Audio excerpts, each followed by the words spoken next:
Қайырлы кеш, достар. Бұл видео жалпы Құдай бізге неше түрлі сынақтарды береді, я. Енді менің айтайын дегенім, егерде сен қазір өмірден түңіліп, не істеп, не қоятынды білмей, сондай бір қиын жағдайда тұрсаң,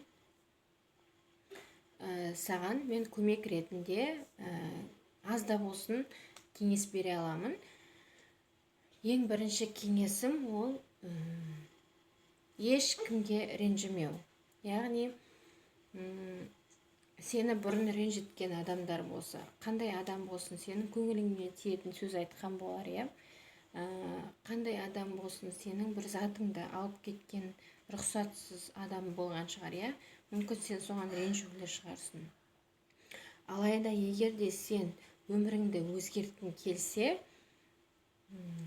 ондай реніштен ең бірінші жойылу керек. Ренішті өз бойыңнан тазарту керексің.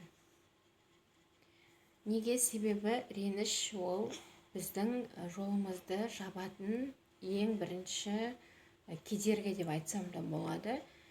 Себебі біз не үшін ренжиміз? Біз ренжиміз себебі бізге ол выгодно, я.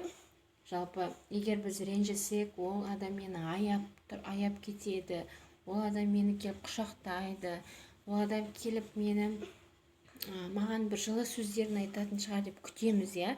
Сол үшін біз ренжиміз. Но бірақ та ондай нәрсені ол адамдардан күте алмайсыз. Себебі ол адамдар өзінің өмірлерін сүріп, өзінің қойған мақсаттарына жетіп, өмірін әрі қарай жалғастырып жатыр. Ал сіз өзіңіз күтіп отырсыз да, мысалға. Мені біреу аясын, маған біреу келіп жылы сөз айтсын деп. Егер де сол адамнан күтсеңіз, ешқашанда ол адам сізге келмейді. Ең бірінші ойлаңыз, сен деп айта берейін, сен ойлап көр, что ертең сен уже өлесің. Өмірің бітеді. Сен уже өлетін уақытың ертең. Сен не істер едің ол уақытта? Ол уақытта сен ана реніштің барлығын басыңнан шығарып тастар едің, я. Сосын өзіңе мен не істесем екен деп сұрақ қояр едің, я. Ең бірінші сондай өз-өзіңе сұрақ қойып үйрену керек. Сол реніш туралы айттық. Ал екінші кедергі ол